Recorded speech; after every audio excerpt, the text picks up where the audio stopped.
नमस्कार दोस्तों, मेरा नाम है डॉक्टर पुरुषोत्तम और मैं 24 जून 2020 के अति महत्वपूर्ण करंट अफेयर्स को लेकर के आपके सामने उपस्थित हुआ हूँ।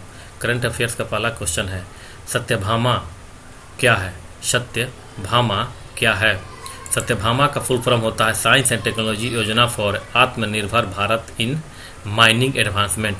तो अगर फुल फॉर्म देखें तो बहुत सारे इस प्रश्न के जवाब देने में आसानी हो जाएगी। ऑप्शन इसका है खनन मंत्रालय का ऐप है, ऑप्शन बी है उपग्रह है, ऑप्शन सी है ट्रेन 18 है, ऑप्शन डी इनमें से कोई नहीं। तो यहाँ पे माइनिंग शब्द है और यहाँ पे खनन मंत्रालय है, तो इसका ऑप्शन क्या हो जाएगा? ए, खनन मंत्रालय का एक ऐप है।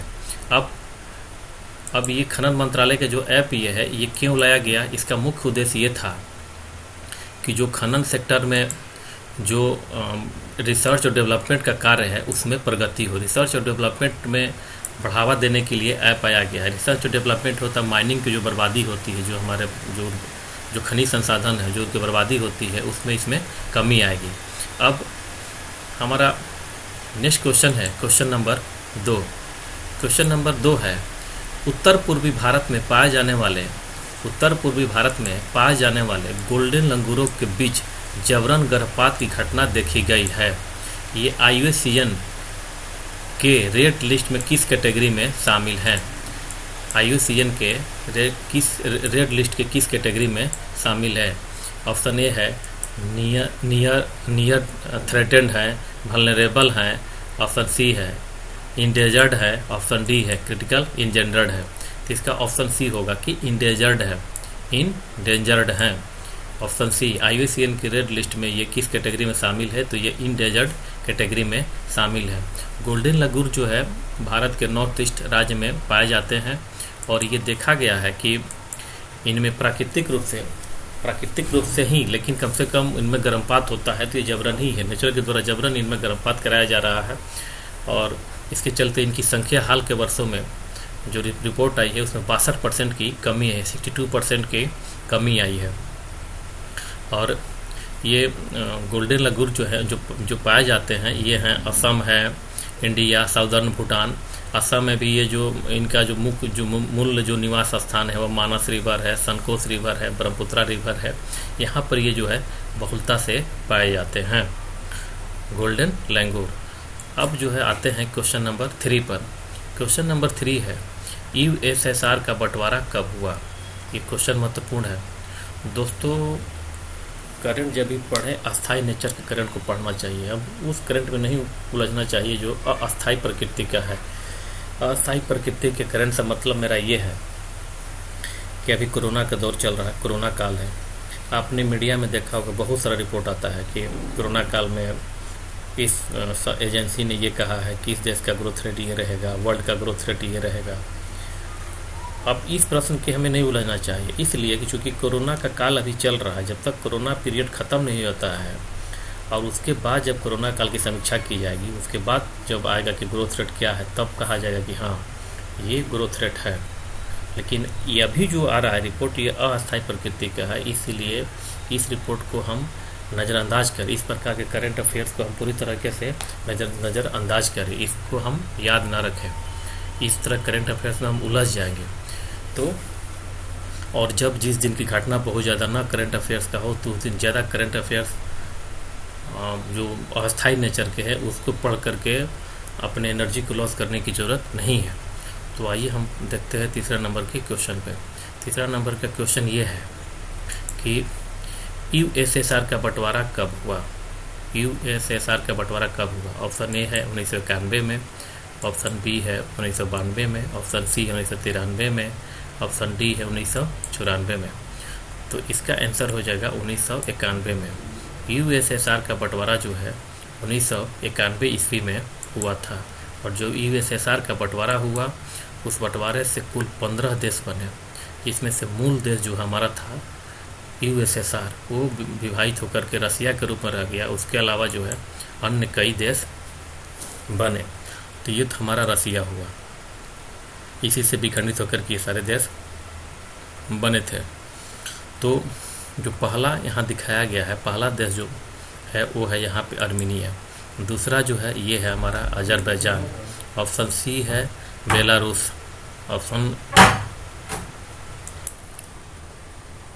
4 है एस्टोनिया, 5 है जॉर्जिया, 6 है कजाकिस्तान, 7th है किर्गिस्तान, 8th है लाटविया, 9th है लिथुनिया, 10th है मालडोवा, 11th नंबर हमारा जो है 11th है यह है रसिया। 12 जो है उसे हम लोग बोलते हैं ताजिकिस्तान, ये हमारा हो गया ताजिकिस्तान। 13 जो है उसे हम लोग बोलते हैं तुर्कमेनिस्तान। जो 14th है उसे हम लोग बोलते हैं यूक्रेन, और 15th है उसे हम लोग बोलते हैं उज्बेकिस्तान। इस प्रकार से यूएसएसआर के विखंडन के बाद कुल 15 देश बने, जिसमें से कि मूल देश हमारा रसिया है। अब आते हैं नेक्स्ट क्वेश्चन पे। नेक्स्ट क्वेश्चन जो है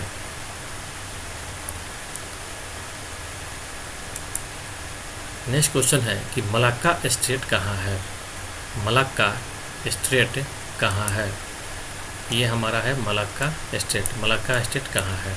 ऑप्शन ए है दक्षिण पूर्व एशिया, ऑप्शन बी है दक्षिण एशिया, ऑप्शन सी है दक्षिण पश्चिम एशिया, ऑप्शन डी है पूर्वी एशिया। इसका आंसर हो जाएगा ए इसका आंसर होगा। उससे हम लोग बोलते हैं दक्षिण पूर्वी एशिया, दक्षिण पूर्वी एशिया।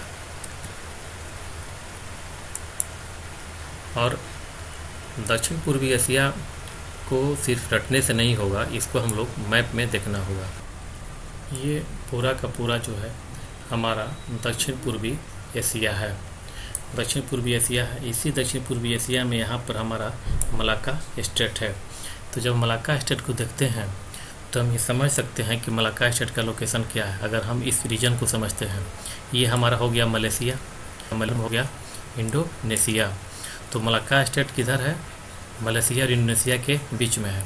इसको इस प्रकार से भी कह सकते हैं कि मलाक्का स्टेट जो है मलय प्राद्वीप एवं सुमात्रा द्वीप के बीच में है, क्योंकि इंडोनेशिया के सुमात्रा द्वीप है।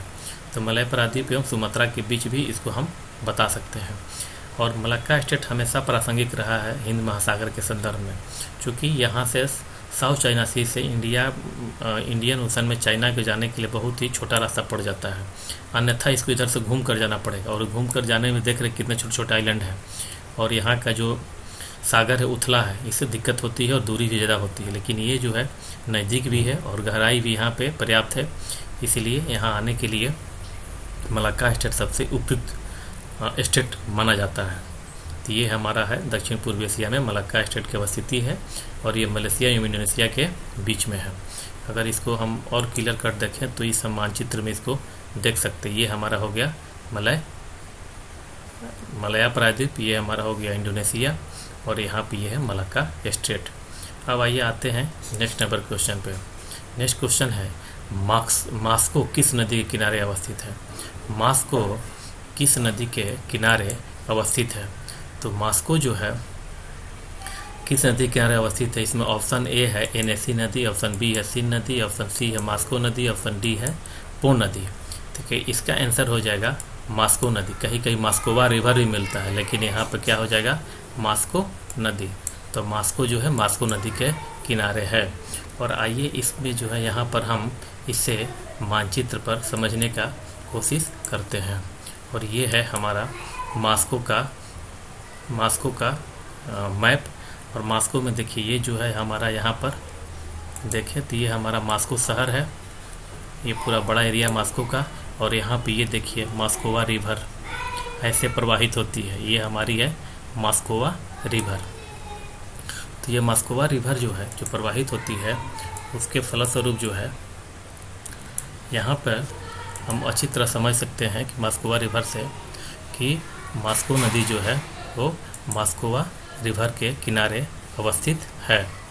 और मुझे उम्मीद है कि दोस्तों ये वीडियो आपको पसंद आया होगा, क्योंकि अस्थाई नेचर के करंट को पढ़ने से अच्छा है कि हम अस्थाई नेचर के करंट को पढ़ें।